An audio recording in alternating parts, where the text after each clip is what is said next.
This episode of Fans Talk Pro Wrestling has been brought to you by the great members of our community, the Squared Circle of Trust. Because of your help, we're able to afford the cost of producing, hosting, and distributing this content. And we really couldn't do it without you. If you haven't started supporting us yet, you can do so right now, and especially if you enjoy our time together, by pledging $1 a month or more on squaredcircleoftrust.com. Now, it's time for FTPW304. Beard!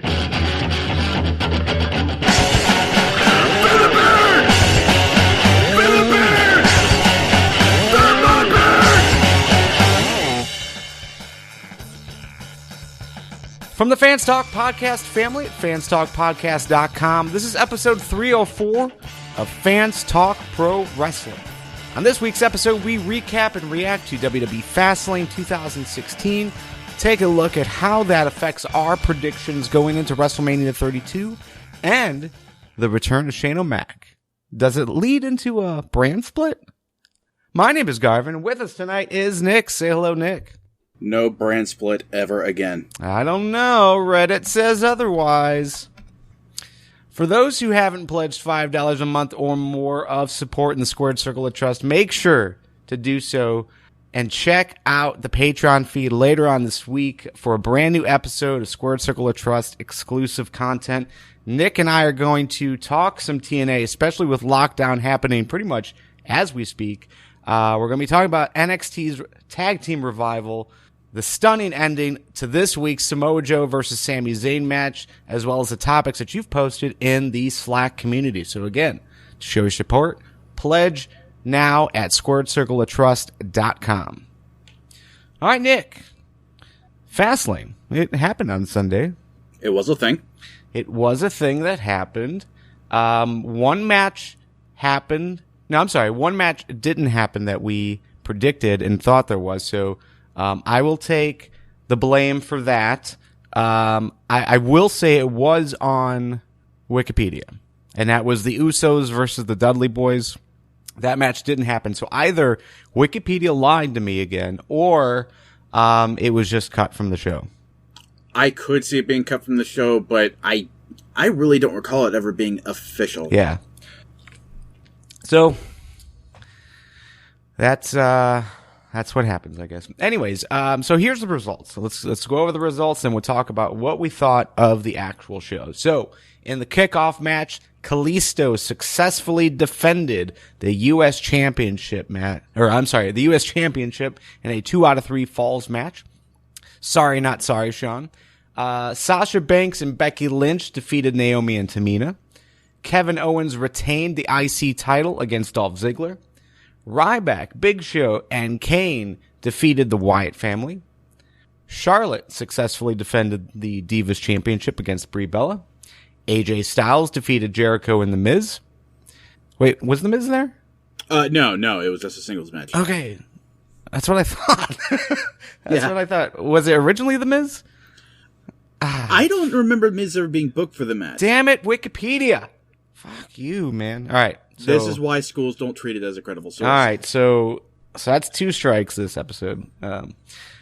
We also had the New Day and the Cutting Edge Peep Show, yada, yada, yada. And in the main event, we had Roman Reigns defeating Brock Lesnar and Dean Ambrose to go on to face Triple H at WrestleMania 32. So, Nick, what was your favorite thing to happen at WWE Fast Lane 2016? It was the main event for me. It was the one I was most looking forward to going into the show, and I think the other matches bore that out pretty well. I did not watch the kickoff show match, and I still don't know if I regret that or not. I am incredibly glad that Kalisto won, but, I've made my feelings about that evident last week. But, man, Lesnar, Ambrose, and Reigns tore it up, putting Lesnar through 2 tables and burying him in the wreckage of the second. I love the hell out of that. Ambrose just being indestructible, and he keeps coming back for more. I loved all of it. Yeah, I agree. The main event, I think, was the best match of the night. AJ Styles versus Chris Jericho, I thought was very good as well. Kevin Owens and Ziggler, it was good.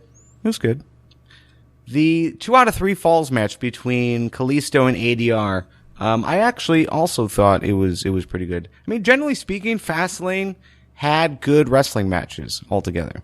Like, there wasn't a bad match the entire card, outside of maybe the Ryback, Big Show, and Kane versus the Wyatt family, mostly because of the finish.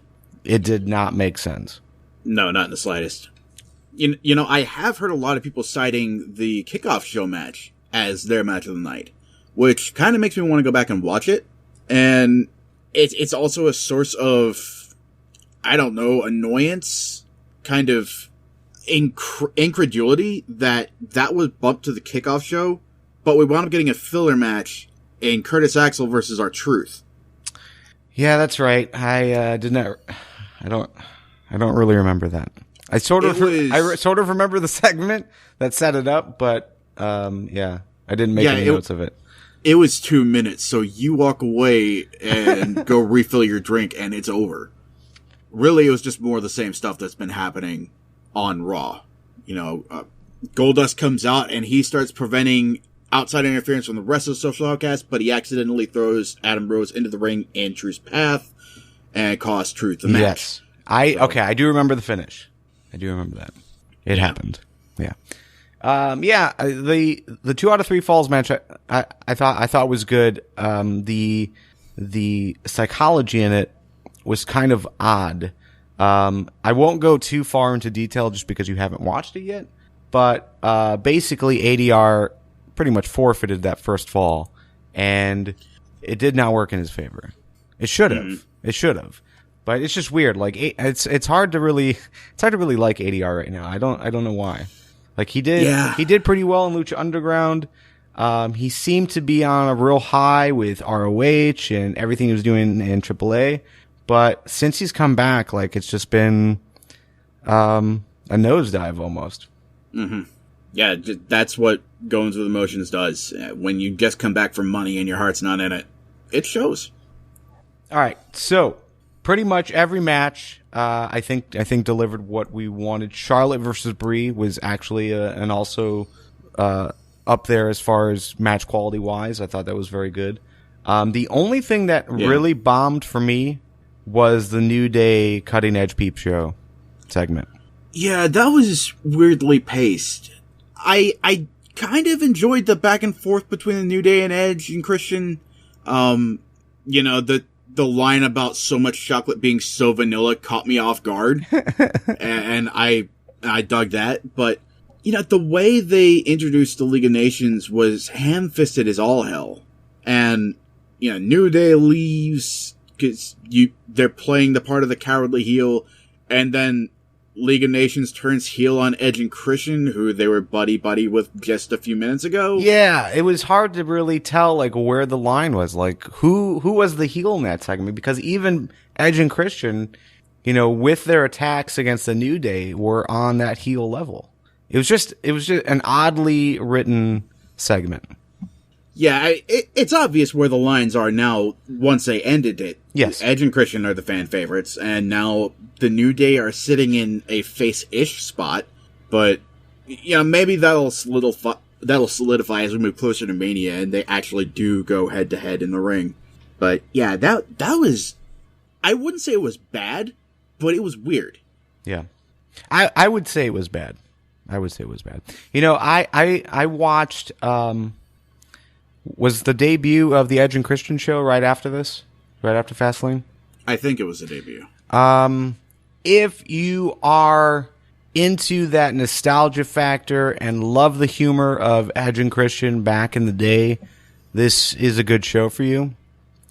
But if you're tired of the Edge and Christian gimmick because it really hasn't evolved at all, and it's the same old stuff and not really that entertaining at all, probably skippable. That's what I've heard. Yeah. So I don't know. I'm waiting for the New Day to have their own show. Yeah, when is that gonna happen? I mean, they sort of have, at least Xavier. I mean, he's got up, down, down, but that's not on the network. Yeah. Although I will say I would be surprised if they didn't move like an archive over there once they group up enough episodes, or they just entirely not move the whole thing, but duplicate it. Yeah. Because, I mean, those guys steal every show they're featured on. A Table for Three, what's that? Ride Along. Ride Along, yes. That's correct. Yeah, you know what, though? I will say what Edge and Christian said about the New Day being a almost replica of, or spin-off of Edge and Christian. I mean, everything that they like lined out there like was pretty accurate. It's like it is a very similar model. Mm-hmm. So, all right. Well, any of these results surprise you? You know, I'm just going down the picks. I mean, you had Naomi and Tamina. Obviously, we all had the Wyatt family winning. They lost. Brie Bella, a majority of us thought that she was going to win, and then obviously we all went with Dean Ambrose in the main event. So what was the most surprising finish for you? I was more surprised by Brie losing than anything. I would have bet money that they would have given her the title just based on all the love that Daniel Bryan and Nikki had been getting, which would have sucked for Brie on one hand because, you know, I'm sure she'd love to have crowd support just on her own merit, but on the other hand, it would have been great for her. You know, one last run before she retires. So, you know, I'm not sure where, if anywhere, they're going with it, but, you know, it is nice to see that they still have a little bit of faith in Charlotte, and that she might actually get a chance to do something special with this. Yeah, and we saw on Raw, just skipping ahead a little bit, on Raw, I mean, she is one of the only heel wrestlers getting heel heat right now. Mm-hmm. So, yeah, I think there's a good future there for Charlotte. But I'm with you. Out of all the results that I incorrectly picked, the only one that really surprised me was Charlotte winning. Because, yeah, everything you said, it just seemed to make sense to put the title on Brie, even if it's just to show WWE's appreciation towards her and towards the family. Yeah, everything else, it either makes sense, like with Sasha and Becky, and with Roman, or it's not the least bit surprising that the Wyatts lose again. Even to something as throwaway as those three guys. Yeah, and, you know, it's not surprising that WWE wouldn't go the route that the crowd wants and is still giving us Roman Reigns in the main event of WrestleMania. I mean, we should not be surprised at that. It did seem like there was a lot of push there by the writers and by Vince to have Dean Ambrose in that main event. And still, you know, again, we'll skip ahead a little bit with this announcement. Dean Ambrose versus Brock Lesnar at WrestleMania. That's still going to be a good match. So I'm not totally heartbroken on the fact that it's not Ambrose versus Triple H. Yeah, all that stuff they did with Dean going into Fast Lane, that still adds up to a great build for Mania, because those two guys just hate each other all that much more. So that's going to be an absolutely fantastic co-main event. Better than Reigns versus Brock would have been, I think. Okay. Anything else from Fast Lane that you wanna talk about? You know, just to give them their due, I wasn't looking forward to these matches at all, but, you know, Owens and Ziggler, Styles and I won't take anything away from them. They put on good matches. Incredibly glad that Owens retained the way he did. Mm-hmm. Incredibly glad that Styles won the way he did. I think they've had better matches on Raws, but, you know, they weren't bad. So, in your mind, is it safe to say that WWE Fast Lane 2016 is so far the second best WWE pay-per-view this year? Yes. Yeah, I think it is safe to say. I feel that way too. So let's go on picks. Overall, Sean, who said he was going to make us apologize to him for his correct picks when we picked against him. He got 2 out of 7 correct. So just throwing it out there. Nick, you and I tied with 4 correct picks. Joe, I don't know, we're with 5 correct picks. So great on Joe, I guess. But that leads us to where we stand between ourselves, Team Beard, when it comes to the pay-per-view picks. This is something that we've kept track of since WrestleMania 31. the way we do it, it's WrestleMania to WrestleMania. So we include WrestleMania 31 and WrestleMania 32 in our pick totals right now. And just another shout out to Sean. Sean has been on a few pay-per-view previews. He's had 23 total picks. 12 of them have been correct. Joe is in third place, 58 out of 109 picks, so right around 53% thereabouts. Nick, you and I are tied, buddy. I don't know how it happened. Clearly, there's collusion going on. Clearly. You and I are now tied.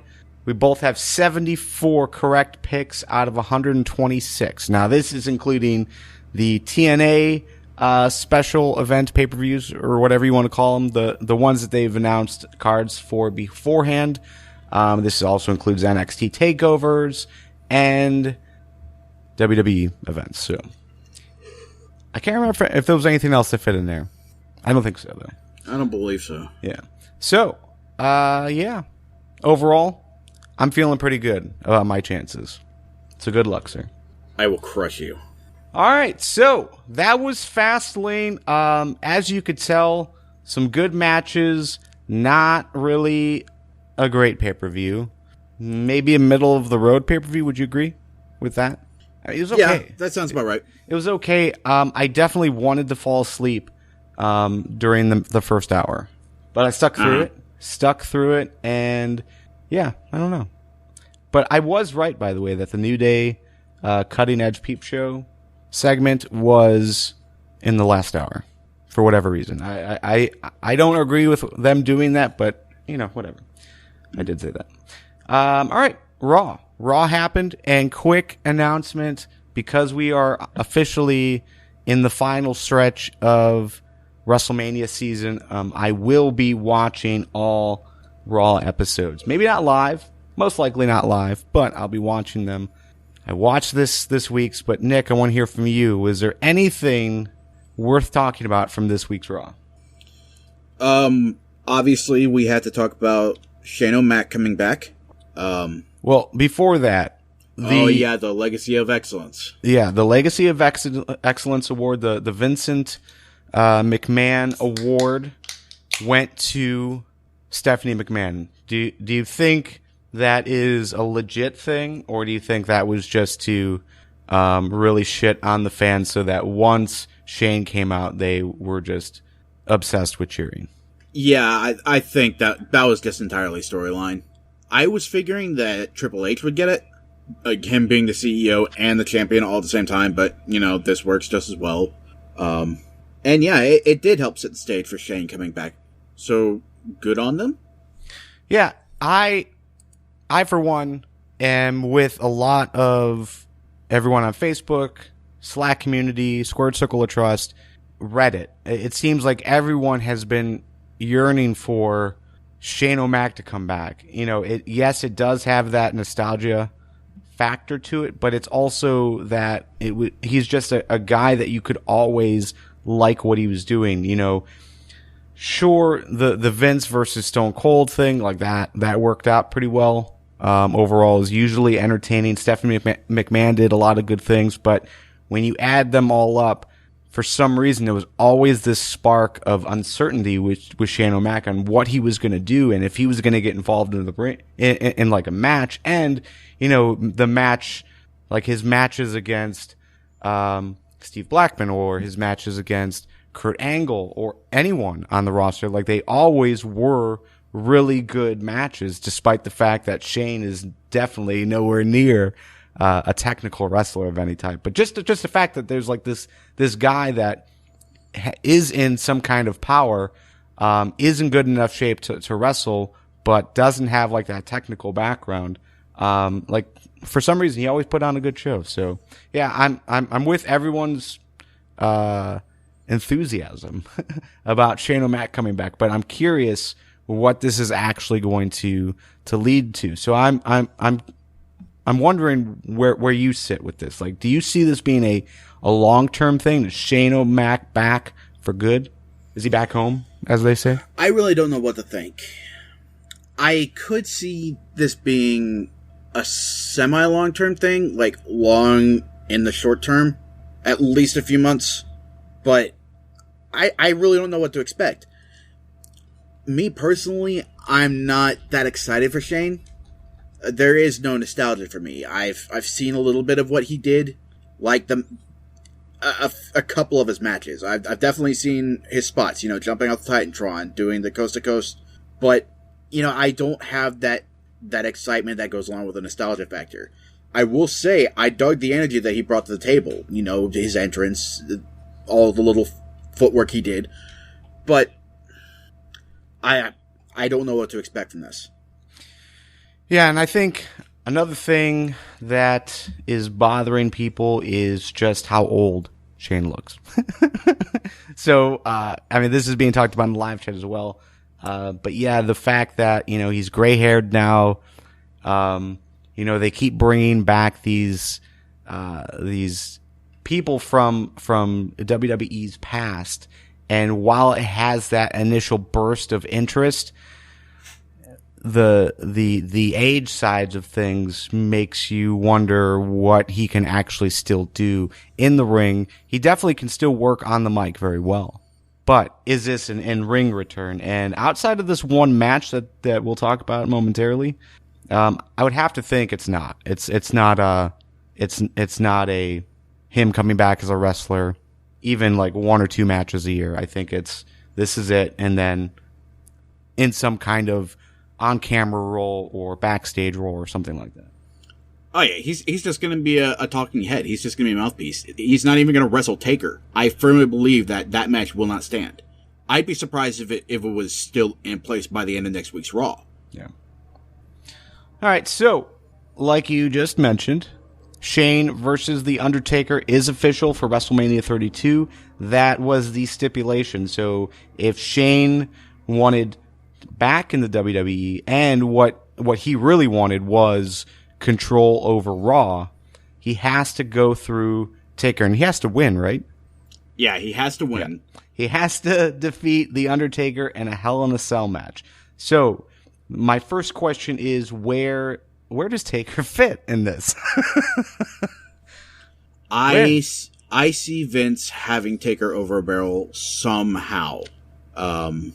Either it's going to be a contract thing, or Vince has the urn, like every one of Taker's opponents gets hold of the urn, no matter who had it last and when Taker took it back. Yeah, I do see Taker acting on Vince's behalf at WrestleMania, for whatever reason. Who he's facing, I would bet on Cena, but that's a guess. Yeah, and I've been not trolling, sorry. I've been, what is that called? There is trawling, like, no, like where you just watch, you don't interact with. Anyways, I've been reading Reddit, lurking. And lurking, there we go. There's the term. And yeah, there's a lot of different theories on what could be happening. So the first is Taker, as that name stands, has been a Vince guy. So since he went with the name Taker, he's been Vince's like on-screen, watchdog basically. So anytime Vince needs help, Undertaker appears in some fashion or gets involved in some fashion on Vince's behalf. So that could just be a continuation of that. Another thing that's being pointed out, though, is that right around the second match, or maybe right after the second match against Brock Lesnar, where he low-blowed Brock Lesnar to win, Paul Heyman made a statement in a segment basically acknowledging that Undertaker signed a deal with the devil to be able to do that. So alluding to potential, that he went to Vince to make sure that Vince would allow that to happen and not put a negative mark on Undertaker's career because of it, or not have the ref stop it or anything like that. So do you think that they've kind of been building this like a slow build, that this is what they're suggesting? That they've been building this since Taker's match with Brock? The partnership between Vince and Taker, yes. Or do you think that part of Paul Heyman's segment meant nothing? It was just to illustrate how mean and angry Brock Lesnar was. Yeah, it was in the moment. I cannot believe that he referenced that to allude to a partnership between Vince and Taker. The WWE does not have that sort of foresight, and Heyman is not a booker, so I don't think he was talking out of turn. I could very well see them reference that moving forward, but there is no way they booked that far away. Like, just a couple weeks ago, Braun Strowman was still the ideal pick in Vince's mind for Taker's opponent. So, no. All right, so let's put our prediction hats on here real quick on WrestleMania 32. You know, the obvious want, I think, from a lot of fans, including myself, is for Shane to take over on Raw. You know, the Shane basically taking the lead on Raw, eliminating the Authority from there gives us something else to, you know, occupy our times with. It's something new. You know, it might not necessarily be better, but it is definitely something new, which WWE doesn't necessarily do all the time. But at the same time, how can Shane defeat The Undertaker WrestleMania 32? Potentially his last WrestleMania of all time, potentially his last match in WWE of all time, and in Texas. Outside interference. It is going to be in Hell in a Cell, so there are no rules to this. And Hell in a Cell does not keep anything out or keep anything in, so anybody and their mother can find their way in there. That's operating on the assumption that it is indeed Shane in that match. But yeah, I'm with you. I would be interested in seeing Shane take over Raw at least in the short term, simply for the novelty factor. The Authority has been running Raw for the last 2.5 years, going on 3, I think, and you know, nobody enjoys it. It's a little bit different now because Triple H is the champion. He's wrestled a couple matches, but nobody enjoys the Authority angle. I think we're all tired of it, and it's run its course. So this would be a good way to shake things up a little bit. Mm-hmm. And I want to talk a little bit about the Authority in a second, but some things being thrown out here in the live chat as far as how this match could go. One thing that Shane said in his first speech back, basically, was that he saw that Raw was suffering. A real thing. You know, Raw is not doing well in the ratings. A lot of fans are unhappy. And Shane doesn't necessarily see Raw being a generational thing. Like, it could theoretically end soon. So, storyline-wise, in kayfabe, what about the idea, and this is being thrown out by Diva Joe in the live chat, what about the idea of Taker laying down for Shane as one final act of his career to help save the company he spent his life in? No. Put aside the fact that would mean Taker losing at Mania again. It would be to a non-wrestler. It would be for something that ultimately means nothing for his career or his legacy. Taker wouldn't be putting anybody over.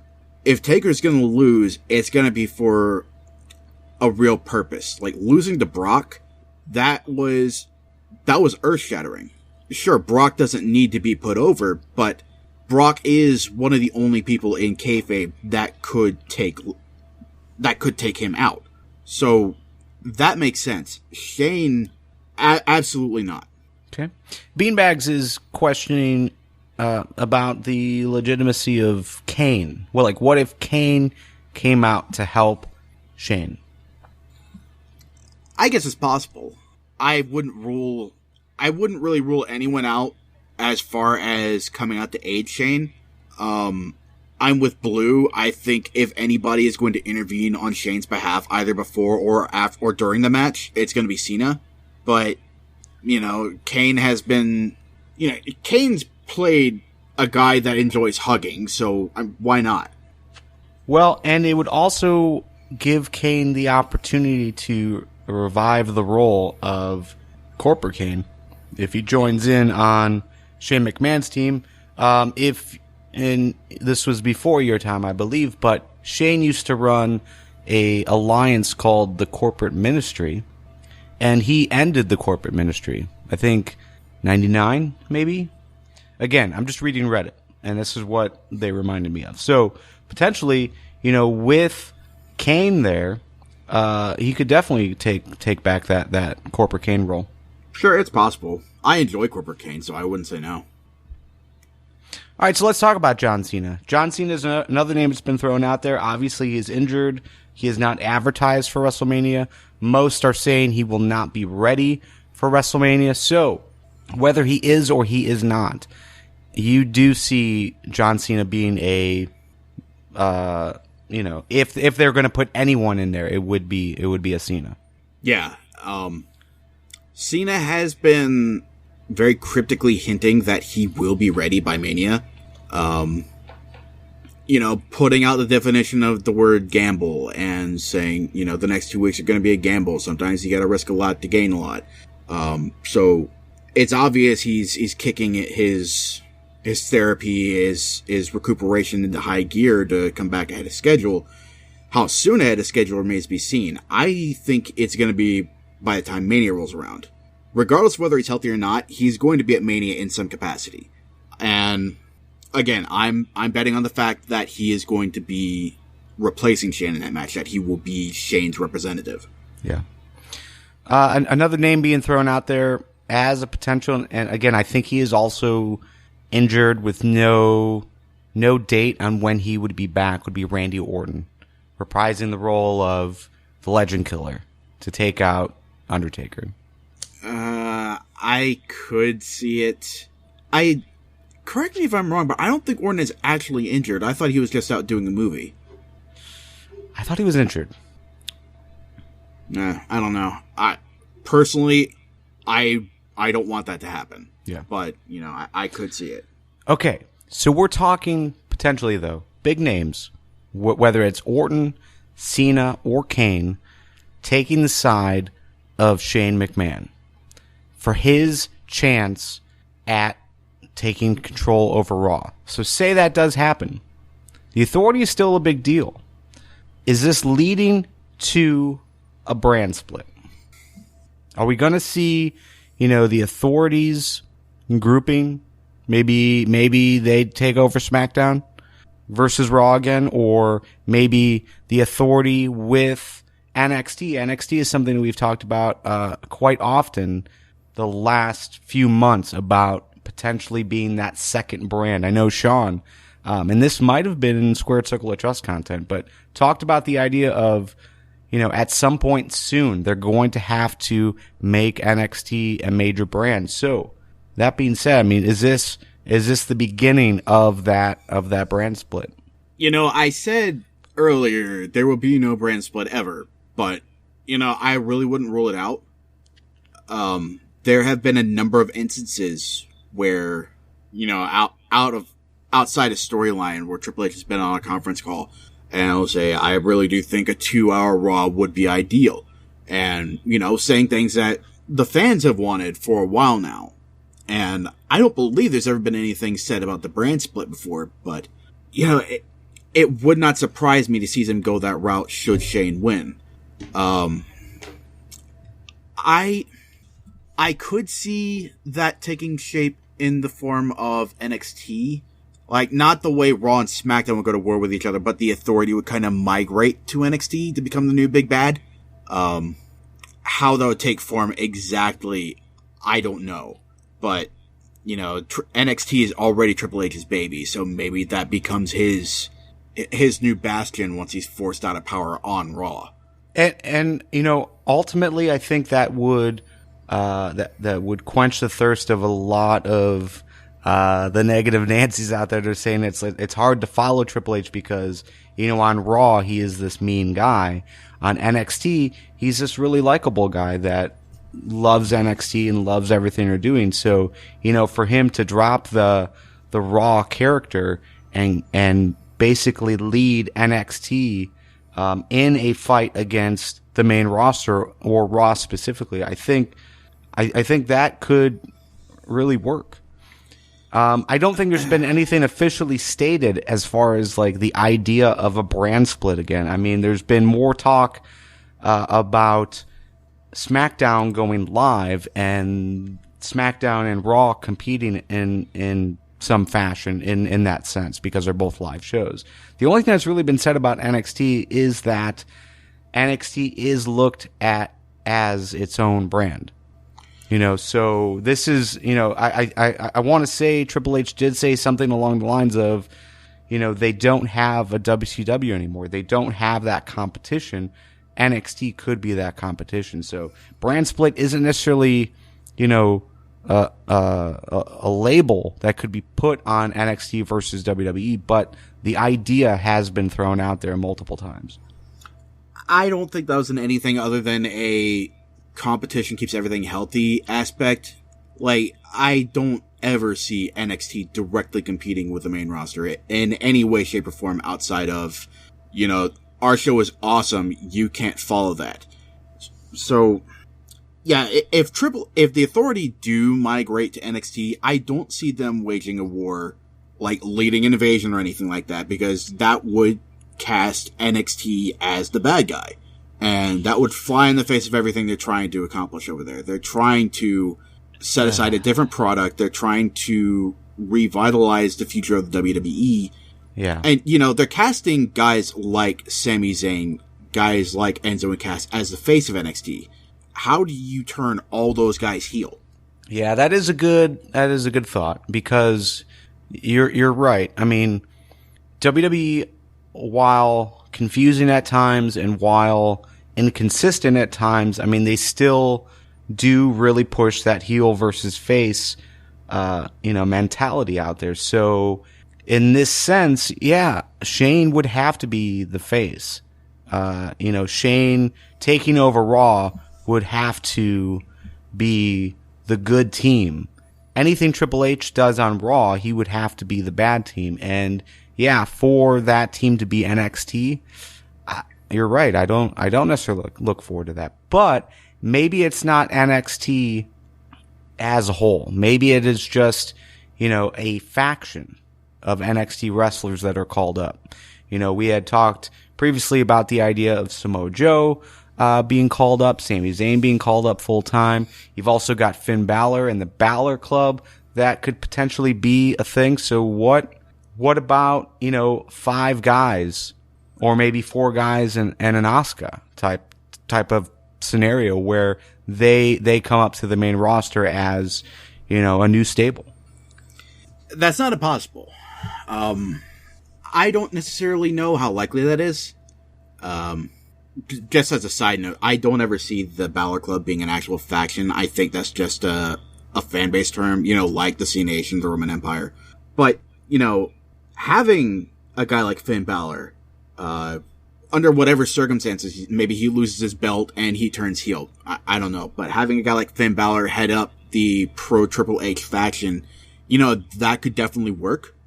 I think that if Triple H carries on his war with Shane, I think that would necessitate a move to SmackDown. Like, that becomes the Authority show.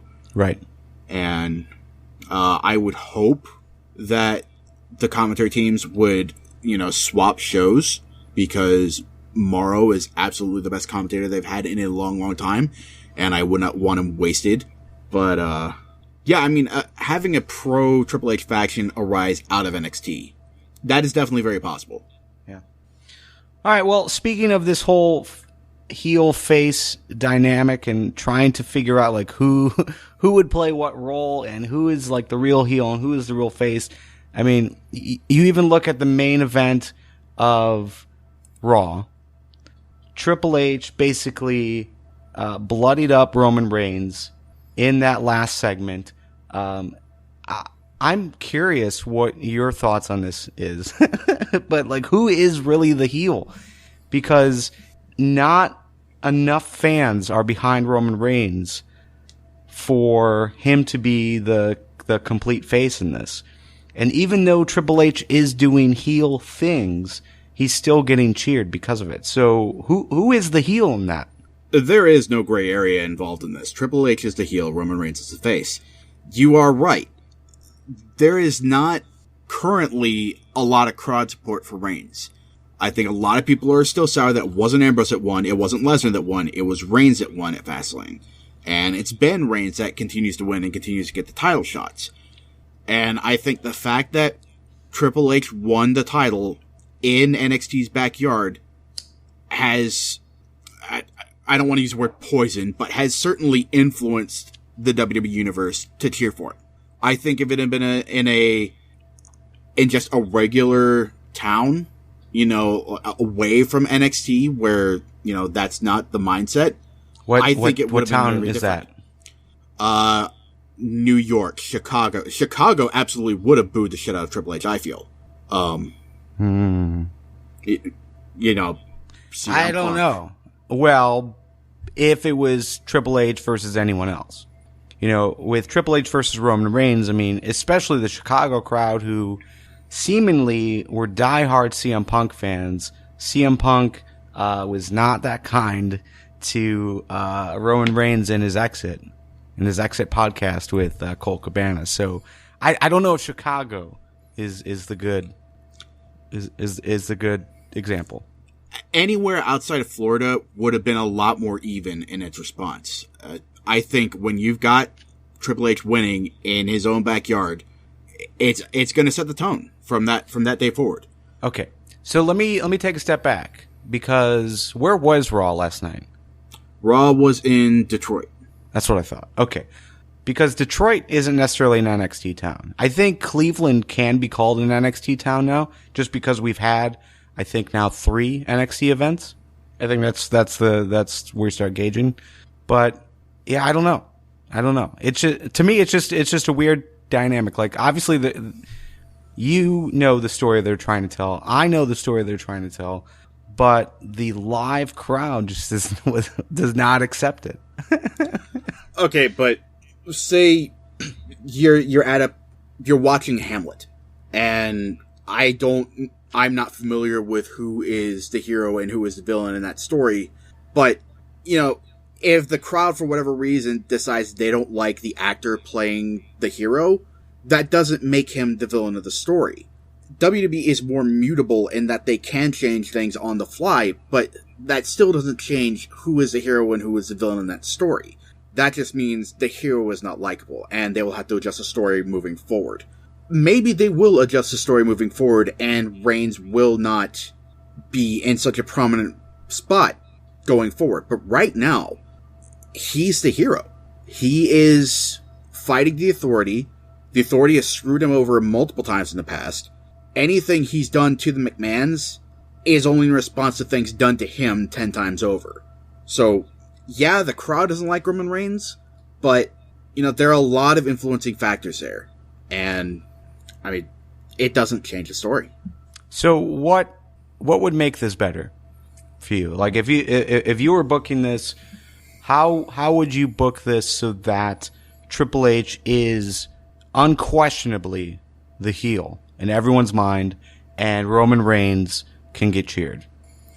Triple H would be threatening more than just Roman. He'd be threatening his family, his livelihood. He would be threatening Roman Reigns' job. If Roman loses this match going into WrestleMania, or if he loses the match at Mania, he's fired from the company.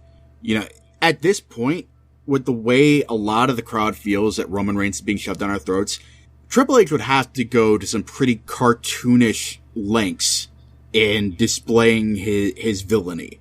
But I would take it. If they're that serious about pushing Roman Reigns as the guy moving forward, then that's what they have to do. Yeah. 3 years from now, do you think Roman Reigns is the guy? No. 3 years from now, I see at least one heel turn happening within that span. Because Roman Reigns makes a much better heel than he does a face, at least as far as they've used him. Reigns would make a much better badass face. Yeah. Like, Orton at his best as a face, which, not that great, but, the dark brooding anti-hero. But when he was in NXT, when he first debuted with Roman Reigns' character, he was such an arrogant asshole. And he was fantastic at it. So, Reigns needs to be used better, either way. But, as the guy, 3 years from now, I see Seth Rollins could easily be that guy, should his body hold up that long. Hopefully it will. Sami Zayn will no doubt be up on the main roster by then. Kevin Owens, easily a top heel, if not the top heel. Roman Reigns could be up there. I don't know, but definitely not the guy. Yeah.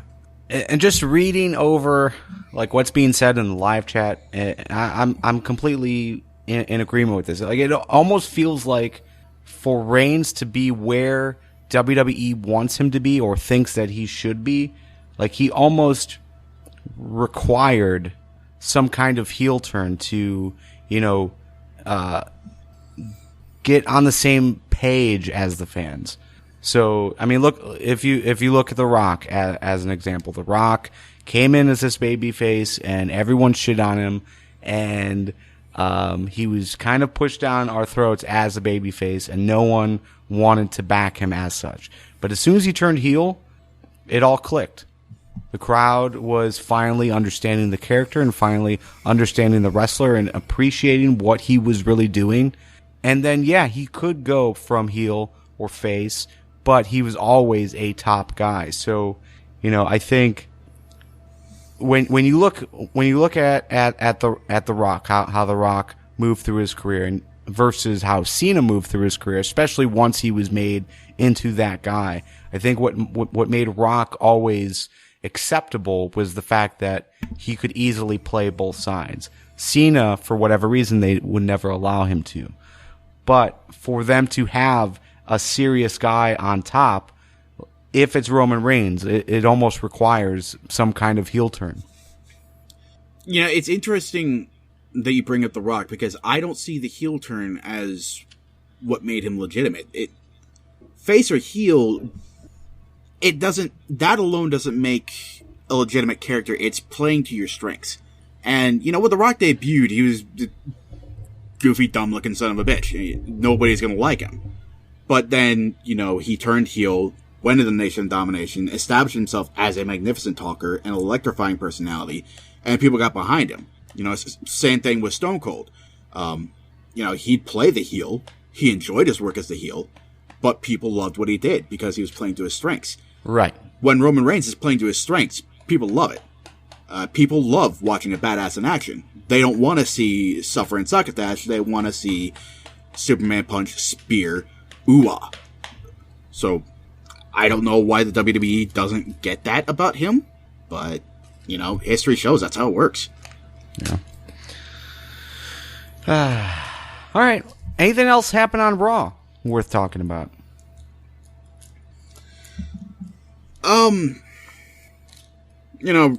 Ryback was a thing, I guess. Abandoning his partners and going his own way. So, that was my note that I wanted to talk about. Basically Ryback turns his back on Kane and Big Show.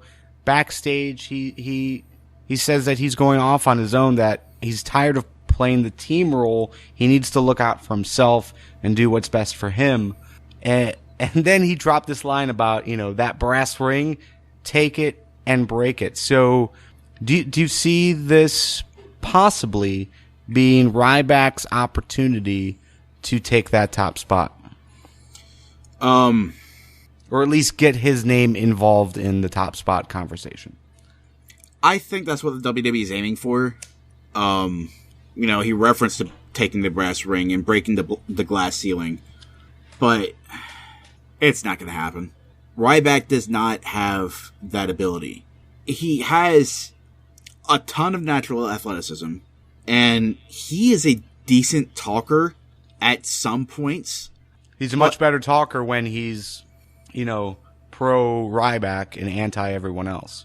Yeah, I think he's much more comfortable as a heel talker when he's, unloading the shit that everybody throws at him. with good reason. He's still dumb as fuck. Kane still had to remind him, this is your spot where you walk off and leave me high and dry. But, this could mean a decent upper card heel spot. I'm just not expecting much from it, personally. It's hard to. It's hard to expect something awesome because we never seem to get consistent booking when it comes to Ryback. I know a lot of former wrestlers, Road Dogg has come out and said this, wins and losses don't matter, but in the eyes of a lot of fans, including myself, like it does matter. You do want to see guys like Ryback, guys like the Wyatt family back up what they say with some dominant wins. And it's sad the amount of dominant wins that we've gotten from Ryback since his debut. And, so I'm with you. I think he could. I think this could definitely lead to that. But as long as WWE remains inconsistent with that booking, it's going to be hard for him to do anything. Yeah, especially if his initial feud is with Kane or Big Show, because we've seen that, and it's not very exciting. If it's not against Kane and Big Show, it can't be against the Wyatts, because that would be a heel versus heel booking that doesn't make sense. Heel versus heel booking does make sense. It's just in this instance, it does not, because the Wyatts have brutalized Ryback. He has no reason to, But, yeah, I don't see any interesting angles moving forward from this. There are still, 5 or 6 weeks till Mania. They could come up with something compelling, but it's Ryback, so I kinda doubt it. Yeah, and if you start looking at what the WrestleMania 32 card could look like, we talked quite a bit about this last week. The match that we talked about for the IC Championship was Kevin Owens versus AJ Styles. Now, I don't know if that's what they're leading to. Right now, it doesn't seem like that. It seems like we're going to get a little bit more of AJ and Jericho in some fashion. Ugh. But I wanted to forget that. I don't want Y2AJ as a team. No. Stop it. Just get Jericho off my TV, please. Well, what about the idea of putting Ryback back in the Intercontinental title race? So Ryback versus Kevin Owens. That would be an interesting direction. Those two do have history. Ryback, I would say he's classified as a heel, but, as a vehicle, or taking the IC title and using it as a vehicle to try and break that glass ceiling, I could definitely see that. I don't see them playing up the animosity between Owens and Ryback that they used to before, but yeah, I could see them going that route. And one thing that should be noted, Blue is pointing this out in the live chat. Ryback, yes, he turned on Kane and Big Show, but he also did say in that post-match interview that he has nothing against Kane and Big Show. He just needs to get out of the team aspect and worry about himself. So that's not necessarily a heel turn, like a straight up heel turn. He didn't attack Kane. He didn't attack Big Show. But even if he did, they've both flip-flopped from heel and face, so much. Big Show especially. Over the last few years, it's really hard to suggest that, Ryback leaving a match was his quote-unquote heel turn. I don't think him saying nothing personal absolves him of the heel status. Whether it was personal or not, he still left a knife in Kane's back by abandoning him to the Wyatts. So, that doesn't mean anything. The Dudleys said it wasn't personal when they put the Usos through tables. Yeah. So if all Ryback wanted was just to get out of the team aspect, he'd have finished the match, said afterward, "Thank you for helping me work through this. Now I want to go my separate ways," like Cesaro did with Heyman. So, yeah, this absolutely was a heel turn. Yeah, I don't know though. Because really, what sets the Dudleys apart from Ryback is at this point, Ryback hasn't attacked the fans' credibility or what the fans want. You know, with the Dudleys, yes, they went against the Usos, and you could go either way of whether or not that was a heel move, okay? I'm with you. By definition, it was a heel move. But really what set them apart was that they got rid of the tables. They didn't want to be known for the guys that use tables. They wanted to be known for the guys who did what they do. So, but because they went after the tables, which is a fan favorite, that's really what made them the heels. What Ryback made them hasn't the done that heels yet. was the Dudleys turned on the Usos. Like, you and we don't care about the Usos because nothing interesting has happened with them for ages. But the Usos are faces. A lot of people do still like them. The Dudleys turning on them was what made them heels. Okay. But, again, just to point out what you said, it's also being repeated in the live chat by Beanbags. Kane did tell him to leave, so, I mean. You can't count that. The only other thing that I really remember from Raw was the Charlotte, Sasha, Becky confrontation.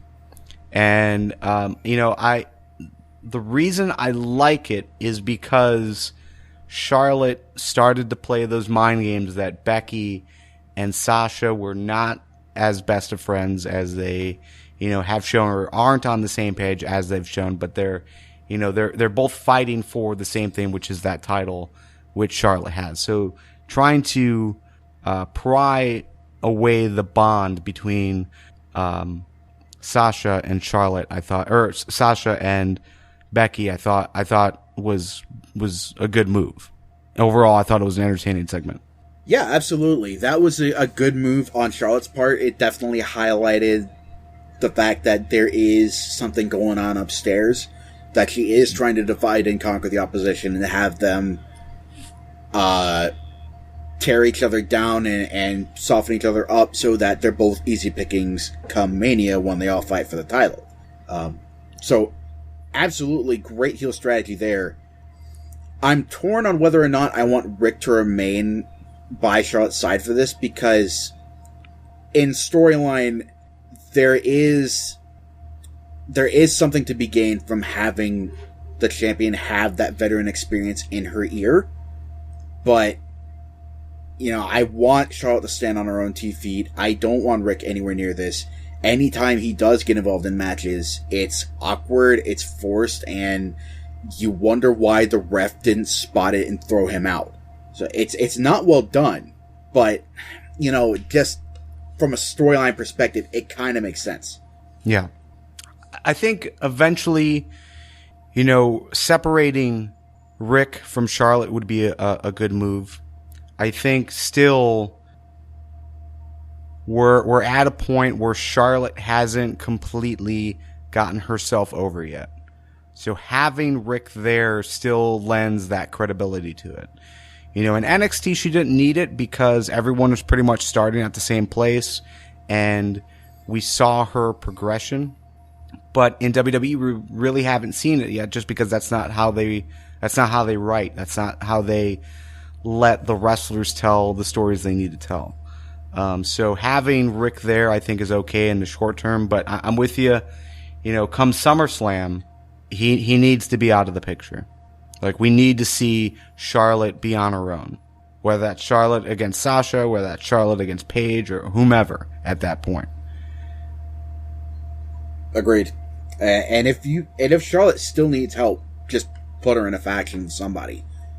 There are a lot of different ways you can kind of prop up somebody that needs that little extra help without having to trot Rick out. And the name that comes to mind when you say that is the Four Horsewomen. So, do you foresee them going the route of having a Divas stable? Charlotte, Sasha, Becky, and Bayley? Or do you think Charlotte joins a stable that has, 2 or 3 men in it? I believe a Divas stable is a lot more likely. We will never see the 4 horsewomen as a unit on screen. Aside from moments like when Bayley beat Sasha for the title. Moments that don't necessarily quote-unquote count as far as storyline goes. But, you know, I could see Charlotte realigning with Summer Rae. I could see... when Alexa Bliss makes it bump up to the main roster, I could see those two teaming up. It would be a while before I see Charlotte teaming up with any of the other horsewomen. Yeah. Well, and a full-out stable, I just have a hard time accepting the idea or wanting the idea of 3 to 4 women to partner up in that way. I don't know if it's just like a roster depth issue or what. You know, there is no tag team cold for the Divas. Mm-hmm. You know, and what I don't want to see is basically 2 factions, one against another, because we, you know, again, you and I, we don't watch just WWE. We also watch TNA, and TNA has done that with the Dollhouse against the Beautiful People. And when the women wrestlers only get a certain amount of time on TV every week, you're basically seeing the same people every single week. And I don't necessarily want to see a faction war dominate the story, even if it's just one pay-per-view cycle. Yeah, and in the WWE, it wouldn't even be as interesting as the Dollhouse versus the Beautiful People. It would just be Total Divas versus non-Total Divas, because they've done that before, and that was garbage. Yeah, but it definitely is, you know, like what they can do. There's always going to be one person in charge. There's always going to be one person with the belt. You know, at least with an all-male faction, you've got the U.S. Championship, you've got the IC Championship, you've got the World Title. So, like, a group like the League of Nations, even though they have pretty much fallen, like, south of mid-card at this point, you know, you did have each guy going for a different title, and, you know, it was just that they were working together to obtain those titles or retain those titles, and that is a good aspect to it. There's a lot of different flexibility that you have there, especially with the tag team championships involved too. But when it's, you know, when we're only seeing maybe 6 divas a month or 6 divas every 2 months, to have that be like two sides facing off against one another, there's just not a lot that you can do there. Mm-hmm. And it's always going to end up in a split. Like the one that's champion is going to somehow break away from the rest of them, either on her terms or on their terms. Yeah, exactly the way the BFFs did down in NXT. All right, so speaking of WrestleMania 32, we've got a few official matches already booked. Those matches include Shane McMahon versus The Undertaker. If Shane wins, he takes over control of Raw. If he loses, he is out of WWE, and he loses any money or something, some kind of lockbox that he has. Yeah, all leverage over Vince. Yeah. So that one's really hard to call. I'm looking forward to see how that story develops and if it'll be easier to really predict what's going to happen. Brock Lesnar versus Dean Ambrose was also made official, as Dean Ambrose challenged Brock to a no-holds-bar street fight. And in the main event, we have the WWE World Heavyweight Championship on the line as Triple H defends against everyone's favorite, Roman Reigns. So, with 3 matches booked, are you looking forward to WrestleMania right now? 33% of the time I am. That no holds barred match is going to be spectacular. It is going to be delightfully violent. Shane versus Taker, I don't see happening. Triple H versus Roman Reigns, sure, whatever. Get it over with. I'm with you. I am looking forward to Lesnar versus Ambrose. Triple H and Roman Reigns. It's just hard. It's just hard to get into because it's not right. It's not anything that a majority of us wanted. As far as those who partake in conversations with us all over social media, it's just not what any of us really want to see. Shane McMahon versus Undertaker, I think, match quality wise, no, it's nothing to really look forward to, but the storytelling aspect of it, I think, will be good. I do see this match happening. I also see some outside interference at some point. But, I think there are some good things to take away from Shane McMahon winning, as well as Shane McMahon losing. So it should be interesting. Some other matches that last week we said we wanted to see, including the live chat. One of those was Kevin Owens versus AJ Styles. Mm-hmm. Usos versus the Dudleys in a tables match. I'm still not sold that it'll be a tables match, but obviously we saw this week on Raw they are going to continue the feud between the two, so a WrestleMania match does make sense. How that fits in the tag team title race, I haven't quite figured out yet. I'm not entirely sure that it will. I was thinking that it would be a street fight, but that was before Lesnar versus Ambrose came out. Because I absolutely see the Usos putting the Dudleys through tables, for poetic justice. But yes. I don't see the Dudleys accepting a challenge for a tables match or a TLC match, a match that implicitly or explicitly rather involves tables, but something where there are no rules, like a street fight where the Usos can sneak one in when the Dudleys aren't looking. Yeah, I would see both sides going for that. What that leaves, I don't know. Maybe they do explicitly go for the TLC match, and the Dudleys, for whatever reason, have no choice but to accept. Yeah. And the idea of it being like a TLC match versus a straight up tables match, I think, is a lot nicer. It's more appealing. It definitely opens up to a lot more opportunities, especially with the Usos. I mean, the Usos on ladders, I think, is entertaining. Plus, it still does allow a table to be involved. The Dudleys being put through a table in the end, I think that would be pretty cool. Another match that's been rumored, it's kind of been built up through social media and various Comic-Cons, is Stardust versus Stephen Amell 2. Yes. So that should be interesting. And really, I think we were all surprised by how nice Stephen Amell looked in the ring. So that could be interesting. I don't know if it'll be a singles match. It might be another tag team match again, but yeah, overall that should be good. Divas Championship, though, this is something that we kind of talked about earlier when we were reviewing Raw. It's being talked about in the live chat, but the idea of Charlotte versus Becky versus Sasha for the Divas Championship. Do you think that is being booked right now? Absolutely. I don't see any situation where Becky or Sasha beat the other in order to get that shot. I think there will be attempts made. I think there will be a number one contenders match, but it'll just end up they're too evenly matched.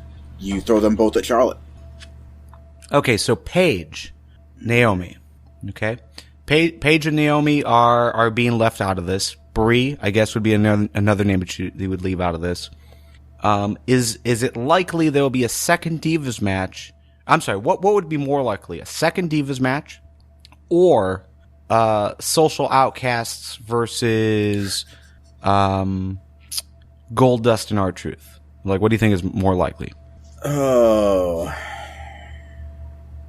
that's a good question. I know. That's why I asked it. I think we could very well see both.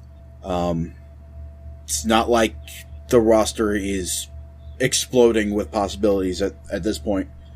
I would be incredibly surprised if we didn't get a second Divas match.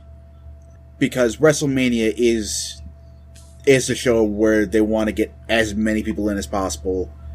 In fact, I would say the second Divas match is a lock, and Golden Truth versus Social Outcast does not happen because armbar. Oh, forgot about the armbar. So yeah, so we have 3 official matches. You would have to assume the armbar is in there too.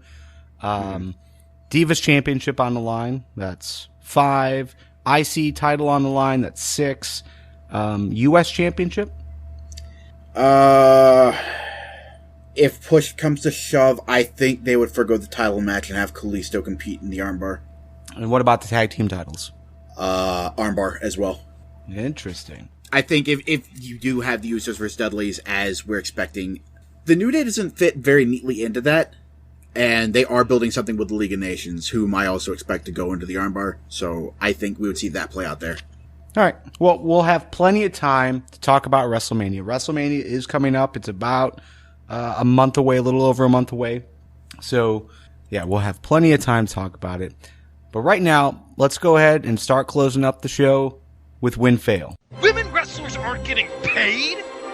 Why do you do a job? Here is your win. You do any job, And fail is to fucking get paid! of the week.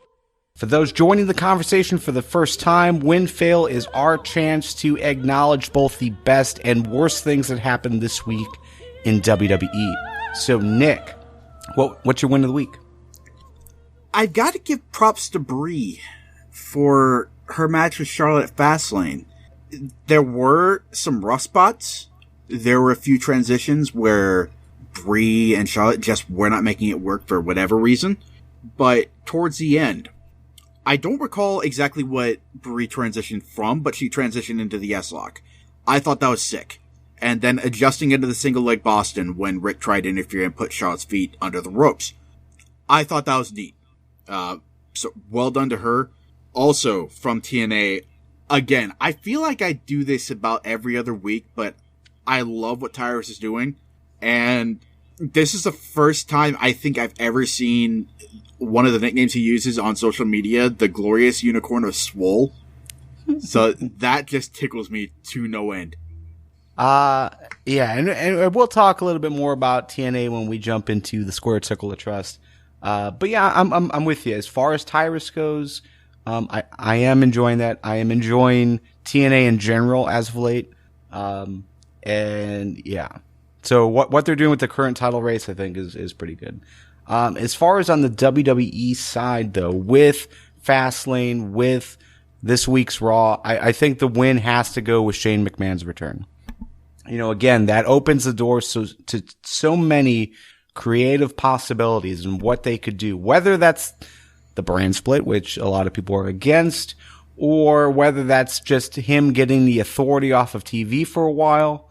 Either way, there's a lot of good stuff that could be coming, especially, you know, if it is a brand split again with Raw and SmackDown going live, which has been rumored for so long, but now that they're on the WWE, or they're on, USA, it's possible. So, yeah, that's my win, just because of, not only because of Shane McMahon and how much I like Shane McMahon, but just because of a lot of the different routes that you can go from a storytelling aspect from here on out. But fails. Let's go into fails. What was your fail of the week, Nick? I'm throwing it at Jericho again, specifically in conjunction with AJ Styles. I sincerely hope Y2 AJ does not stick. I'm ready for AJ to move on, do something better, and for Jericho to go back to Fozzy. Yeah, I think my fail is going to go to Fastlane in general. Again, you know, I know we were somewhat positive about it. I mean, match quality was pretty good. But as far as a pay-per-view in general, it was middle of the road at best. I just don't feel like there was really enough to come out of it. I mean, obviously they did some development with the Divas Championship race. Totally cool with that. But yeah, everything else didn't really seem like it led to anything. Like, it seemed like they closed AJ Styles versus Jericho, potentially. Who knows? Who knows what'll happen? The whole Kalisto ADR thing, like, where does that leave ADR now? Where does that leave Kalisto now as far as challengers go? They really haven't built up any new challengers for Kalisto. And yeah, the main event, it's still Roman Reigns and Triple H, and that's the last thing that I think any of us really wanted. I think we would have been okay with Brock we would have been really good with Dean Ambrose. But with Roman Reigns and Triple H, it's just not the WrestleMania main event level that I think WWE wants it to be. You know, you raised the specter of what's next for ADR. As we mentioned, League of Nations versus New Day seems to be the direction they're going forward. I suspect ADR and Rusev will be challenging for the tag team titles at some point. I could definitely see that. You know, Barrett, I doubt Barrett's going to be doing anything really outside of being there, especially since he announced he wasn't re-signing. Yeah, he wasn't going to be in the company for much longer. Sheamus, I don't think belongs in the tag title race. I could see them freebirding it, but beyond that, yeah, I'm with you. Yeah. Oh, you know, I do like the idea of 2 three-bird teams. I think that would be kind of cool. Some wins and fails from the live chat. We got wins for Raw this week. We got wins for Brock Lesnar stepping on Dean Ambrose's head. I did see a GIF replay of that, and yeah, that was pretty brutal. Yeah. Some fails. We have Lucha Underground not being a 2-hour show. I think we'll talk about that in the Squared Circle of Trust content as well. And then also, the Titus O'Neil thing is not going away. So many people were upset about Titus O'Neil being basically removed off of TV for something that could be really, really tiny. It's just so hard to tell like what's going on. Like it feels like the WWE blew that out of proportion. You look back at the footage and it doesn't seem like a big deal. Yeah, Titus has said that he was grabbing Vince's arm. It's like, hey, ladies first. So Stephanie, get back there first. I don't know how hard he grabbed Vince, but, you know, Titus said it was supposed to be innocent, you know, joking kind of thing. Yeah. But Batista, man, all kinds of feelings about the WWE have come out as far as he goes. He's been in Titus's ears like, you know what, fuck them, quit. That surprised me. I didn't realize he was this virulently anti-WWE at this point. Okay. Oh, almost forgot to mention you bringing up Lesnar stepping on Ambrose's face, but before that, when Heyman is illustrating what Lesnar was going to do to him, like a Mack truck hitting a deer on the side of the road, and he smacks that mic, like he hit that mic like Lesnar hit Ambrose before the show, and then the mic was fucked up, so it had to be taken out like Ambrose was taken out. Like that was just so perfect for what actually happened. I love that. Yeah, Heyman will always be my favorite guy on the mic, and it's not just what he says, but how he says it, the analogies that he uses, the emotion that he uses. The guy is just perfect in this role, for sure. So. All right, let's go ahead and close up tonight's conversation here on Fans Talk Pro Wrestling again.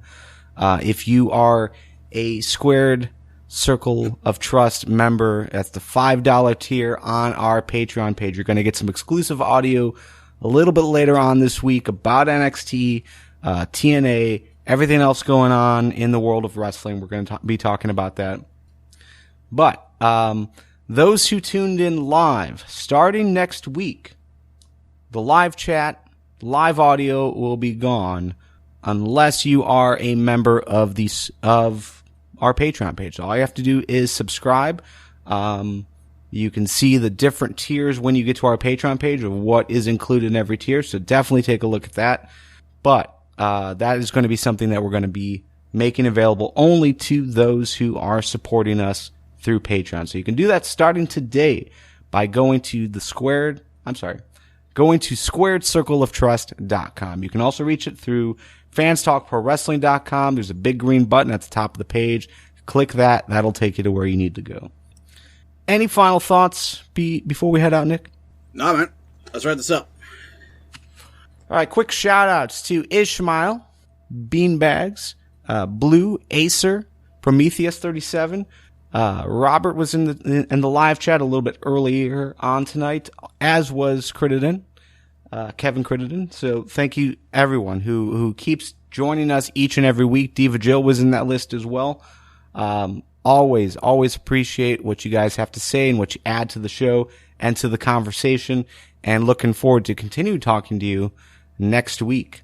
SquaredCircleOfTrust.com, guys. And that's it. You can find more about us and what we do at fanstalkprowrestling.com.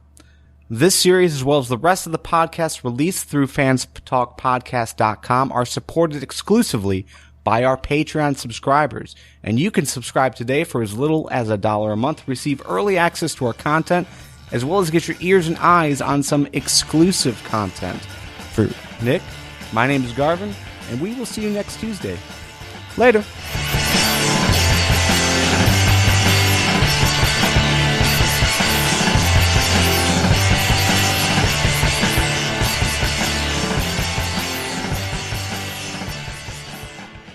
Fans Talk Pro Wrestling is part of the Fans Talk Podcast family. It can be found at fanstalkpodcast.com. Fans Talk Podcast family is a subsidiary of Tigar Creative, LLC.